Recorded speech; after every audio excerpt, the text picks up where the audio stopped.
Bismillahirrahmanirrahim. Assalamualaikum warahmatullahi ta'ala wabarakatuh. Alhamdulillahi rabbil alamin. Wassalatu wassalamu ala rasulihil amin. Sayyidina wa maulana Muhammadin wa ala alihi wa sahbihi ajma'in. Allahumma la ilma lana illa ma 'allamtana. Innaka antal alimul hakim. Hasbunallah wa ni'mal wakil. Ni'mal maula wa ni'mal nasir. Wala hawla wala quwwata illa billahil aliyyil azim. Alhamdulillah, sentiasa kita merafakkan kesyukuran kehadiran Allah Ta'ala kerana Allah masih mengurniakan nikmat-nikmatnya kepada kita semua. Tuan-tuan dan puan-puan, muslimin dan muslimat, jemaah yang dikasihi lagi dirahmati Allah Ta'ala sekalian, InsyaAllah pada hari ini kita dapat lagi meneruskan kuliah tafsir dan tadabbur Al-Quranul Karim. Kita masih lagi membahaskan surah Al-Qamar, surah yang ke-54 dalam Al-Quran. Pada kuliah yang lepas, Alhamdulillah, kita dah sampai sehingga ayat 24. So, pada hari ini insya-Allah kita mulakan dari ayat yang ke-25 sehinggalah nanti ayat-ayat seterusnya insya-Allah Ta'ala. Baik, Allah Ta'ala berfirman, A'udzu billahi minasy syaithanir rajim. Bismillahirrahmanirrahim. A'ulqiya adh-dhikru 'alaihi min bainina bal huwa kadzdzabun asyir. Yang bermaksud, tidaklah patut wahyu peringatan itu diturunkan kepadanya, padahal orang-orang yang lebih layak ada di antara kita, bahkan dia adalah seorang yang pendusta lagi sombong angkuh. Tuan-tuan dan puan-puan muslimin dan muslimat yang dikasihi lagi dirahmati Allah Ta'ala sekalian. Ayat 25 surah Al-Qamar ni adalah sambungan kepada kisah Nabi Salih alaihi salatu wassalam yang berdakwah kepada kaumnya, iaitulah kaum Thamud. Lalu kemudian kaumnya mendustakan dakwah yang disampaikan Nabi Salih alaihi salatu wassalam. Pada ayat 23 sebelum ni Allah Ta'ala telah sebut kadzabat Thamudu bin nuzur. Kaum Thamud telah mendustakan peringatan dan amaran yang disampaikan oleh Rasul mereka, iaitulah Nabi Salih alaihi salam. Macam mana cara mereka mendustakannya? Pertama, mereka mengatakan faqalu abasharam minna wahidan nattabi'uh. Patutkah kita mengikuti seorang manusia dari jenis kita? Mereka mengatakan Salih tu manusia sama macam kita. Adakah kita kena ikut dengan dia? Dia kata, Inna idzal lafi dhalali wa su'ur. Jika demikian, jika kita ikut dengan dia, kata mereka, sesungguhnya kita berada dalam kesesatan bahkan gila. Dia seorang, takkanlah kita nak ikut dia semua. Kemudian pada ayat 25 ni Allah Ta'ala menjelaskan lagi macam mana cara mereka mendustakan Nabi Saleh. Mereka mengatakan a'ulqiya adh-dhikru 'alaihi min bainina bal huwa kadzdzabun asyir. Ai a'unzila 'alaihi al-wahy. Adakah, patutkah diturunkan kepada dia wahyu, kata mereka. Wa khussa min nubuwati min bainina, dan dikhaskan kenabian bagi dia sedangkan kita ni ramai. Wa huwa wahidun minna, padahal dia hanya satu daripada kita. Kata mereka, tak patut Saleh sahaja yang dapat wahyu, tak patut dia sahaja yang dikhaskan menjadi nabi, sedangkan kita ni ramai, takkan dia seorang yang dapat, kata mereka. Ini salah satu cara mereka mendustakan dakwah yang disampaikan oleh Nabi Salih alaihi salatu wassalam kepada mereka. Padahal Allah Subhanahu wa Ta'ala itu telah memilih hamba-hamba yang dikehendaki Allah Ta'ala untuk menjadi Rasul Allah Subhanahu wa Ta'ala. Maka Allah Ta'ala ada sebut dalam Al-Quran, qalat rusuluhum in nahnu illa basyarum mithlukum walakinna Allah yamunnu ala man yasha'u min ibadih. Rasul-rasul mereka berkata, in nahnu illa basyarum mithlukum, tidak adalah kami kecuali manusia sama macam kamu. Jadi Rasul-Rasul Allah Ta'ala tu seperti mana Nabi Saleh alaihi salatu wassalam dan juga Nabi Muhammad sallallahu alaihi wasallam, itu manusia sama macam manusia biasa. Walakinna Allah yamunnu ala man yasha'u min ibadih, akan tetapi Allah Ta'ala kurniakan kerasulan, wahyu, risalah kepada sesiapa yang dikehendaki Allah Ta'ala daripada hamba-hambanya. Maka Allah Ta'ala menghendaki Nabi Saleh alaihi salatu wassalam untuk mendapat risalah kenabian, untuk menerima wahyu daripada Allah. Maka baginda sahajalah yang mendapat itu, yang lain tak dapat. Cara kaum Samud mendustakan Nabi Saleh alaihi salatu wassalam ni hampir sama dengan apa yang dialami oleh Nabi Muhammad sallallahu alaihi wasallam. Dahulu Nabi Muhammad SAW juga mengalami perkara yang hampir sama. Apabila Nabi SAW menyatakan bahawa baginda mendapatkan risalah daripada Allah, mendapat wahyu daripada Allah Ta'ala, maka orang-orang kafir musyrik juga mengatakan, kenapa Muhammad sahaja yang dapat? Sepatutnya kita juga mendapat kitab daripada langit. Tetapi Allah Ta'ala memang khaskan orang-orang tertentu atau hamba-hamba Allah Ta'ala tertentu yang mendapatkan risalah kenabian ni, hanya mereka-mereka yang dikehendaki oleh Allah Subhanahu wa Ta'ala. So kita tidak perlu hasad dengan itu. Kita tidak boleh menjadikan itu sebagai alasan untuk menolak kebenaran yang mereka bawa. Ini sama seperti dalam dunia dakwah misalnya. Kenapa dia sahaja yang jadi alim? Kenapa dia sahaja yang jadi ulama? Kenapa dia sahaja yang jadi waliullah? Kenapa dia sahaja yang jadi penceramah? Jawapannya ialah kerana dia telah pun dipilih Allah Ta'ala. Allah Ta'ala telah pun memilih dia. Allah kurniakan kepada dia ilmu. Allah Ta'ala kurniakan kepada dia kefahaman yang dalam agama. Allah Ta'ala ringankan lisan dia untuk menyampaikan agama ni, dan Allah Ta'ala mudahkan orang untuk faham ketika mana dia menyampaikan. So dia Allah Ta'ala pilih, kita tak perlu hasad. Dan kita tak boleh menjadikan itu sebagai alasan kita menolak kebenaran yang disampaikan. Selepas mereka mengatakan itu, kemudian mereka berkata, bal huwa kadzabun asyir.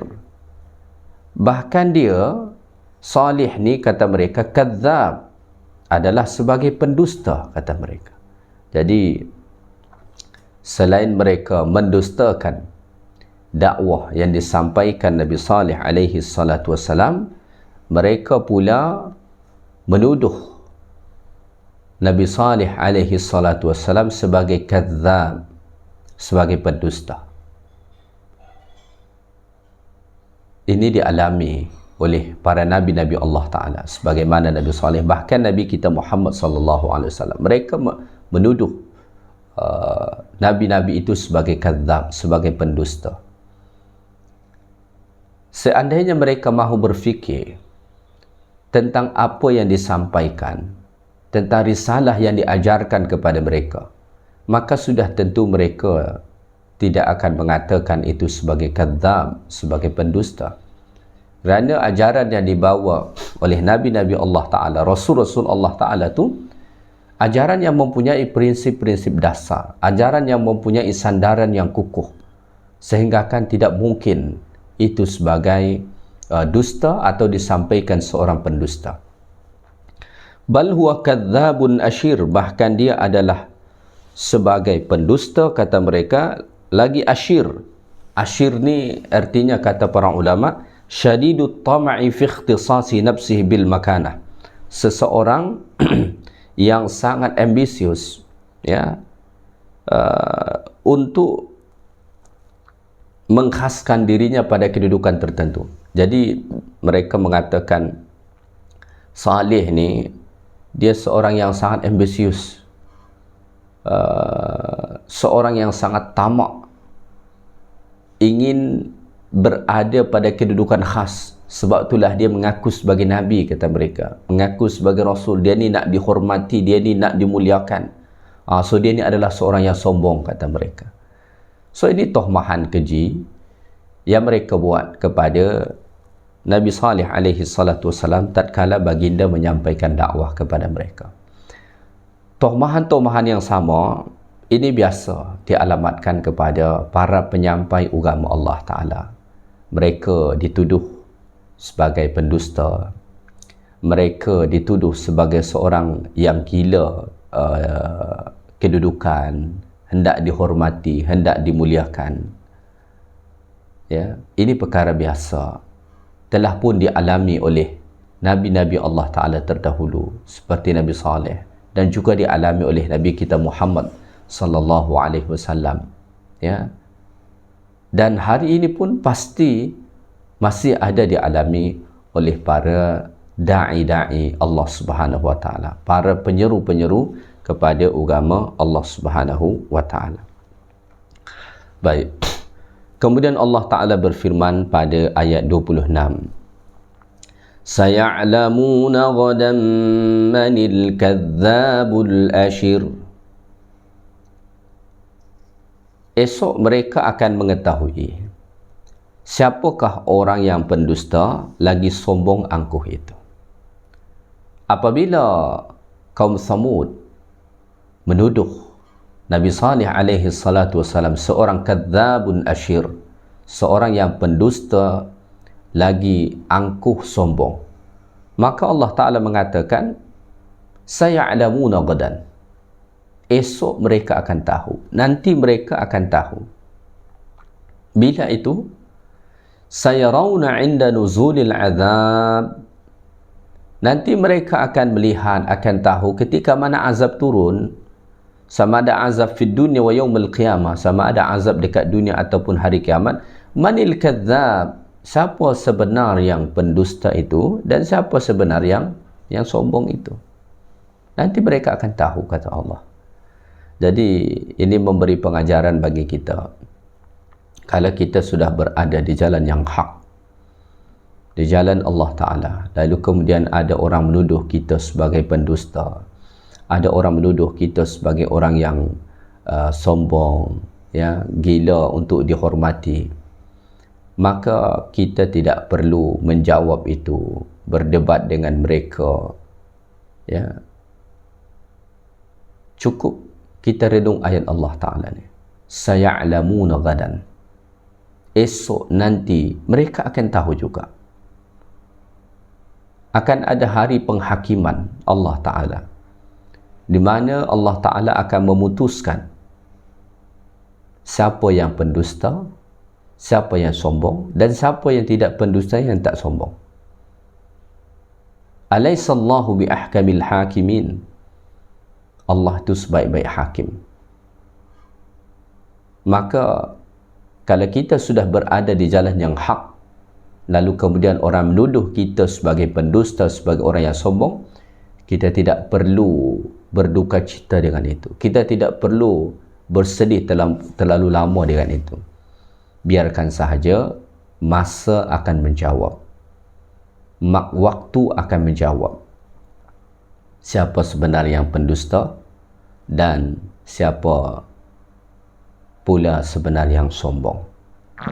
Maka tidak semua tohmahan ataupun tuduhan manusia kita kena jawab.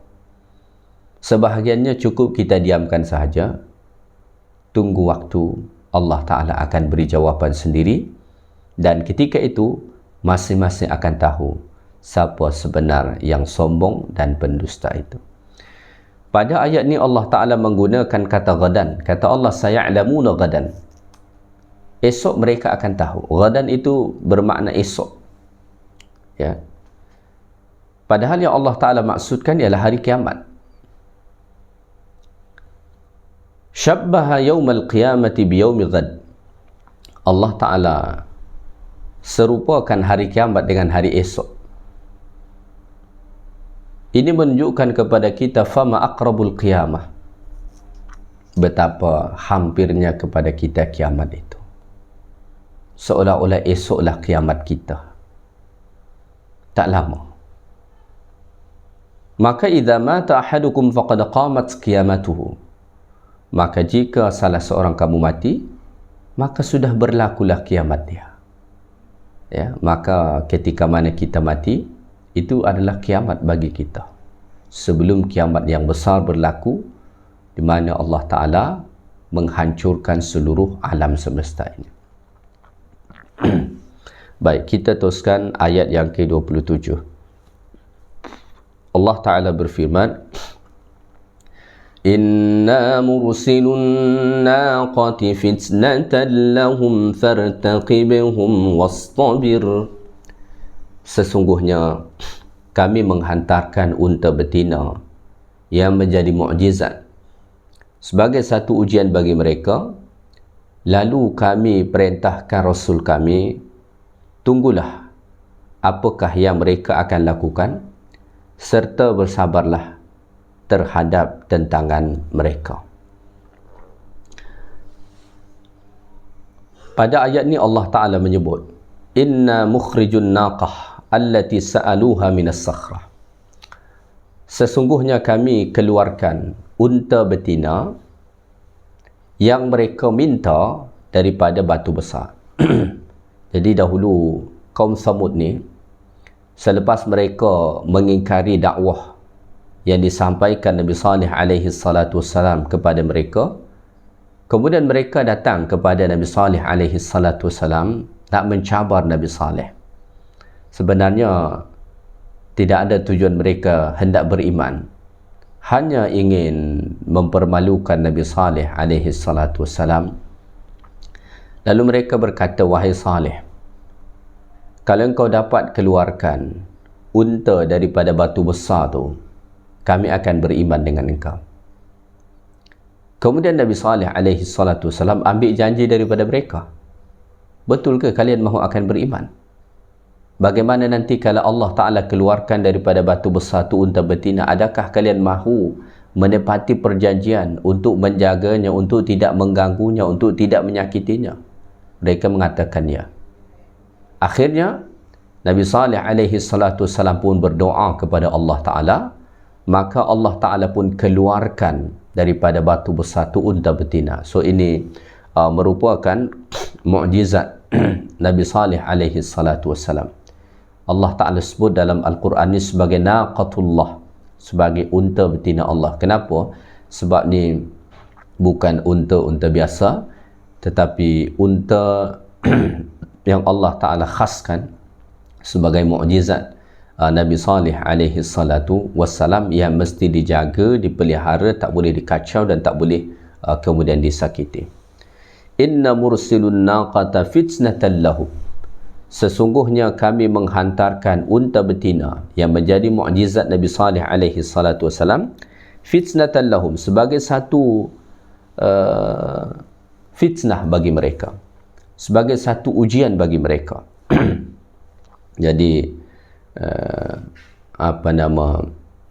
satu sisi Allah Ta'ala keluarkan unta betina tu ia menjadi nikmat, namun di sisi lain ia menjadi ujian.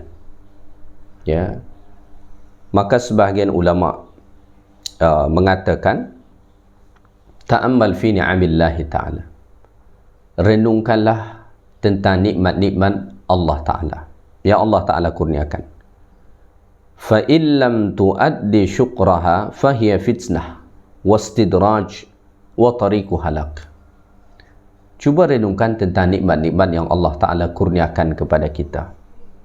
Jika nikmat itu tidak membawa kita kepada kesyukuran, tidak membuat kita bersyukur kepada Allah Ta'ala, maka nikmat itu sebenarnya adalah fitnah, istidraj dan jalan kebinasaan. Tetapi jika nikmat yang Allah Ta'ala kurniakan tu kepada kita membuat kita bersyukur kepada Allah Ta'ala, maka itulah nikmat yang sebenar.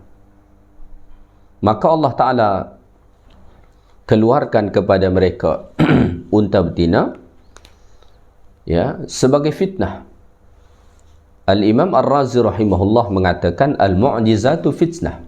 Mu'jizat itu adalah fitnah, ujian.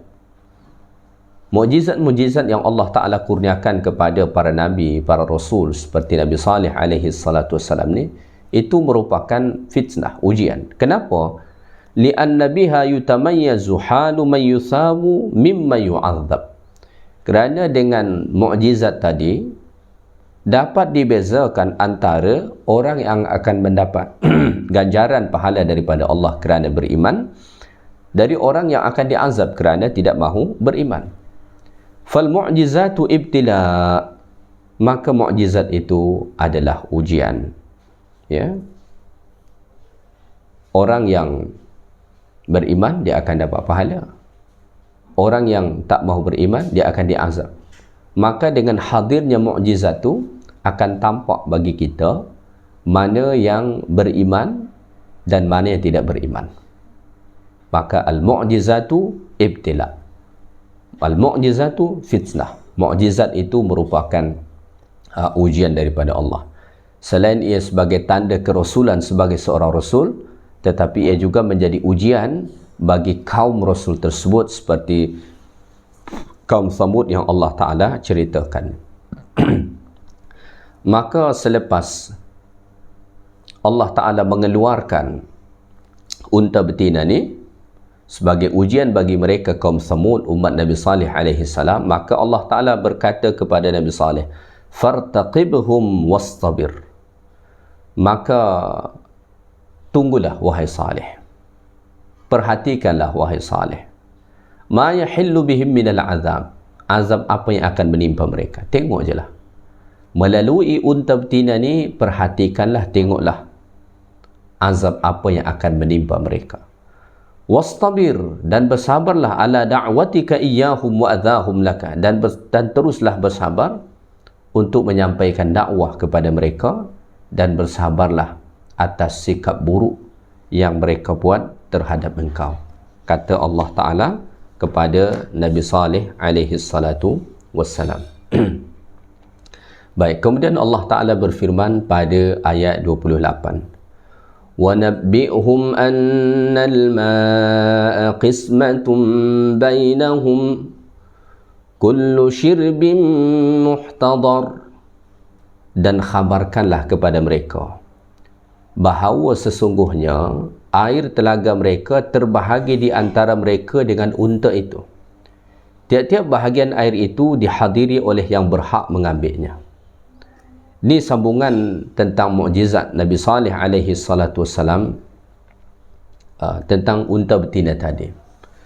Allah Ta'ala kata, wa nabbi'hum ay wa akhbirhum, khabarkanlah kepada mereka, annal ma'a maqsumun baina qaumika wan naqah, bahawasanya air telaga yang ada dekat kawasan kaum Thamud ni itu dibahagi baina qaumika wan naqah, di antara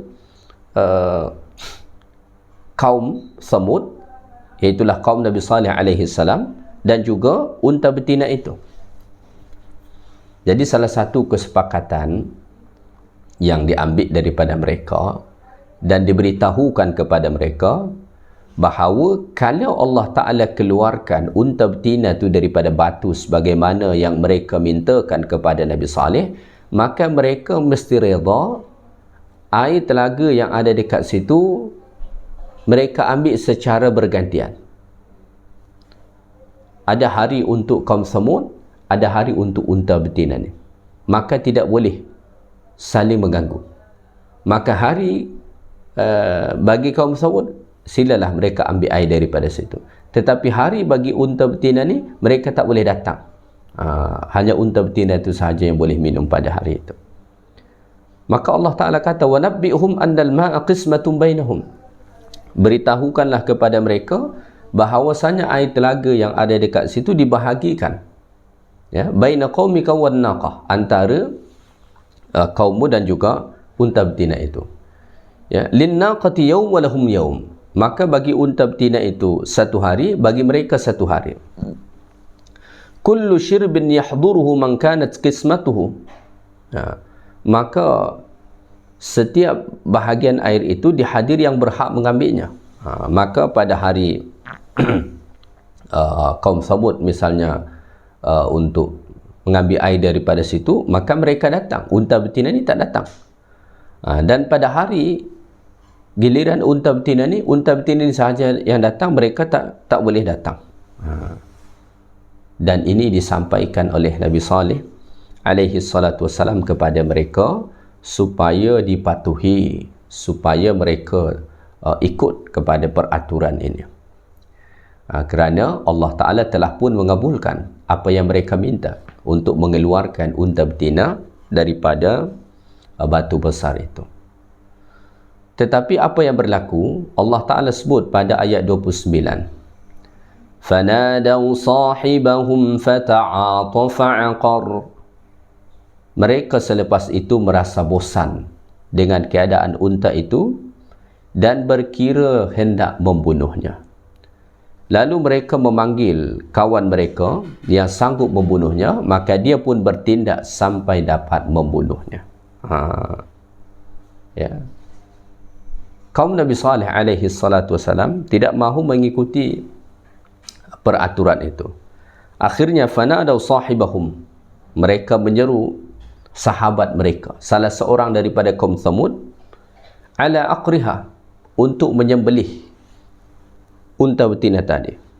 Ya. Fatanawala an-naqah biyadihi fanaharaha. Maka dia pun maka dia pun menyembelih unta betina itu, yang merupakan mukjizat Nabi Saleh alaihi salatu wassalam. Akhirnya Allah Subhanahu wa ta'ala binasakan mereka. Ya. Kalau kita perhatikan pada ayat ni, Allah Ta'ala mengatakan fatanadaw sahibahum. Ya. Mereka memanggil kawan mereka. Allah menggunakan kata sahibahum. Mereka memanggil salah seorang sahabat mereka untuk menyembelih unta betina tadi, dan dia sembelih. Ini menunjukkan bahawa mereka redha dengan apa yang dilakukan oleh sahabat mereka ini untuk menyembelih unta betina tersebut. Oleh kerana itulah, ketika mana nanti azab Allah Ta'ala turun, semua mereka dibinasakan Allah Ta'ala. Walaupun yang menyembelih unta betina ni hanya 1 orang saja. Kenapa semua mereka dibinasakan Allah Ta'ala? Kerana yang lain itu redha dengan apa yang dilakukan sahabat mereka ini. Maka menjadi pengajaran bagi kita, walaupun kita tidak secara langsung melakukan satu keburukan, satu kemaksiatan, tetapi kalau kita redha dengan orang yang melakukan, maka sama sahaja kita dengan orang yang melakukan kemaksiatan tersebut. Oleh kerana itulah, apabila berlaku kemungkaran, apabila berlaku kemaksiatan, sekurang-kurangnya kita kena mengingkari dengan hati kita. Nabi SAW sebut dalam hadis, man ra'a minkum munkaran falyughayyirhu biyadihi fa in lam yastati' fa bilisani fa in lam yastati' fa biqalbihi wa dhalika at'aful iman. Apabila kita melihat ada berlaku kemungkaran, maka kita kena ada semangat untuk mengubahnya, untuk menghentikannya, untuk mencegahnya. Kalau kita mampu dengan tangan atau dengan kuasa kita, boleh dengan itu. Kalau tak mampu dengan itu, buat dengan lisan. Kalau tak mampu, sekurang-kurangnya dengan hati. Tetapi kata Nabi, itulah tanda iman yang paling lemah. Maka kalau kita melihat ada satu kemungkaran berlaku, sekurang-kurangnya kita kena mengingkarinya dengan hati kita. Dan kita tak boleh redha. Kerana kalau kita redha dengan satu kemungkaran yang berlaku, maka sama saja seolah-olah kita ikut serta melakukan. Kalau Allah Ta'ala turunkan azab, maka kita juga ikut serta akan dibinasakan oleh Allah Subhanahu wa Ta'ala. Baik, kemudian Allah Ta'ala sebut pada ayat 30, فَكَيْفَ كَانَ عَذَابِي وَنُذُرْ. maka perhatikanlah bagaimana buruknya azabku dan kesan amaran-amaranku. Selepas mereka menyembelih unta betina yang Allah Ta'ala keluarkan daripada batu besar sebagai mukjizat Nabi Saleh tu, maka kata Allah, cubalah perhatikan betapa buruknya azabku dan kesan amaran-amaranku terhadap mereka. Ayat ni mengisyaratkan betapa dahsyatnya azab yang Allah Ta'ala turunkan kepada kaum Nabi Saleh, iaitulah kaum Samud, yang akhirnya membinasakan mereka semua. Maka Allah Ta'ala sebut pada ayat 31, Inna arsalna alaihim sayhatan wahidatan fakanu kahashimil muhtadir. Sesungguhnya kami hantarkan kepada mereka satu pekikan dahsyat, satu suara yang sangat keras. Lalu menjadilah mereka hancur seperti ranting-ranting dan daun-daun yang pecah hancur yang dikumpulkan oleh pemilik kandang binatang ternak. Ya. Allah Ta'ala menjelaskan pada ayat ni bagaimana cara Allah Ta'ala untuk membinasakan mereka. Kata Allah, Inna arsalna alaihim sayhatan wahidatan. Sesungguhnya kami hantarkan kepada mereka, ya, satu suara yang sangat keras. Ya.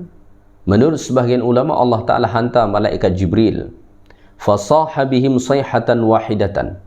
Lalu Jibril ni ataupun malaikat ni membuat satu pekikan yang keras, satu suara yang sangat keras. Ya. Kemudian mereka pun binasa. Ya. Hancur seperti kahashimil muhtadir, seperti ranting-ranting pokok kayu yang dah kering, ya. Alladhi yuj'alu hidharan 'ala al-ibli wal mawashi, ya, yang dikumpulkan oleh pemilik kandang haiwan ternak, mungkin untuk menyalakan api dekat situ untuk memanaskan tempat tersebut, ya. Maka daripada sini kita belajar, mahma kanu aqwiya takfihim sayhatan wahidatan tudammiruhum. Walaupun kaum Samud ni rasa mereka kuat, tetapi untuk membinasakan mereka begitu mudah bagi Allah Ta'ala. Cukup dengan sayhatan wahidatan, cukup dengan satu suara yang keras saja, mereka dah binasa habis semua. Allah Ta'ala tu maha kuasa untuk membinasakan kita ni. Kalau kita menderhaka kepada Allah, begitu mudah bagi Allah Ta'ala. Allah tak perlu hantar pasukan, Allah tak perlu hantar tenteranya, Allah tak perlu turunkan tentera daripada langit. Cukup dengan sayhatan wahidatan, satu suara yang keras saja, hancur kita. Hancur kita. Allah mengumpamakan dekat sini kehancuran kaum Samud kerana satu suara yang sangat keras tadi seperti ranting-ranting pokok kayu yang kering. Ranting-ranting pokok kayu itu kalau dia dah kering, satu dia kering, yang kedua biasanya dia akan mudah untuk dihancurkan. Kenapa? Dia dah tak kukuh dah. Begitulah Allah Ta'ala membinasakan mereka. Al-aqir wahid wal-'adhabu lil-jami'. Yang menyembelih itu satu, tetapi azab Allah timpakan kepada mereka semua. Kenapa? Radu bi'aqriha walam ya'khudhu 'ala yadayhi. Kerana alasannya mereka redha dengan apa yang dia lakukan, dan mereka tidak cuba untuk mencegah dia daripada menyembelih unta betina yang Allah Ta'ala keluarkan tadi. Maka akhirnya kaum Samud, umat Nabi Saleh alaihi salatu wassalam ni pun dibinasakan oleh Allah Subhanahu wa Ta'ala. Maka daripada kisah Nabi Saleh alaihi salatu wassalam ni kita belajar, jangan pernah dustakan orang-orang yang membawakan agama Allah Ta'ala kepada kita. Jika mereka datang membawa bukti yang kukuh, jika mereka datang membawa ayat-ayat Allah Ta'ala, jangan pernah dustakan mereka hanya kerana kedengkian mereka. Kenapa dia yang menyampaikan? Kenapa mesti kita ikut dengan dia. Sebenarnya kita bukan ikut dia, tetapi ikut apa yang Allah Ta'ala sebut, ya. Baik. Dan daripada kisah ni juga kita belajar bahawasanya sesiapa sahaja yang mengingkari dakwah yang disampaikan, apatah lagi sampai mendustakan, menghina orang yang menyampaikan dakwah tu, maka bersiap sedialah untuk mendapatkan azab daripada Allah Subhanahu wa taala. Ayat 32 Allah Taala berfirman, "Wa laqad yassarnal Qur'ana lidh-dhikri fahal min muddakir." Dan sesungguhnya kami telah mudahkan Al-Quran itu untuk peringatan dan pengajaran, maka adakah sesiapa yang mahu mengambil peringatan dan pelajaran daripadanya. Dalam surah Al-Qamar ni Allah Ta'ala ulang lebih kurang 4 kali ayat yang sama. Selepas Allah Ta'ala menceritakan kisah dakwah seorang Nabi seperti Nabi Saleh, ya, dan sebelum ni dakwah Nabi lain, setiap kali Allah Ta'ala selesai menceritakan kisah dakwah seorang Nabi ataupun Rasul yang berakhir kaum mereka yang mendustakan itu dibinasakan Allah, maka Allah datangkan ayat walaqad yassarnal Qur'ana lidzikr fahal min muddakir. Seolah-olah Allah Ta'ala hendak mengatakan kepada kita, janganlah kamu jadi macam umat-umat terdahulu yang dibinasakan Allah Ta'ala kerana mengingkari dakwah yang disampaikan oleh Rasul-Rasul mereka. Ikutilah ajaran yang dibawa oleh Nabi Muhammad SAW. Ikutilah apa yang disampaikan Allah Ta'ala dalam Al-Quran. Kerana Al-Quran itu kitab yang dimudahkan Allah. Mudah untuk dibaca, mudah untuk dihafaz, mudah untuk difahami, mudah untuk diamalkan. Maka fahal min muddakir, masihkah kamu tidak mahu mengambil pengajaran daripadanya? Masihkah kamu tidak mahu mengambil nasihat daripadanya? Padahal Al-Quran itu adalah satu kitab yang sangat-sangat dimudahkan Allah Subhanahu wa ta'ala. Maka Al-Quran itu kitab yang mudah, ya. Maka dalam surah Taha Allah mengatakan, ma anzalna alaikal Qur'ana litashqa. Kami tidak menurunkan Al-Quran untuk membuat engkau susah, tetapi Quran Allah Ta'ala turunkan untuk beri kemudahan bagi kita. Moga-moga kita dapat mengambil pengajaran daripada ayat-ayat Allah yang kita bahaskan pada hari ini. Subhanakallahumma bihamdik, asyhadu an la ilaha illa anta, astaghfiruka wa atubu ilaik. Assalamualaikum warahmatullahi taala wabarakatuh.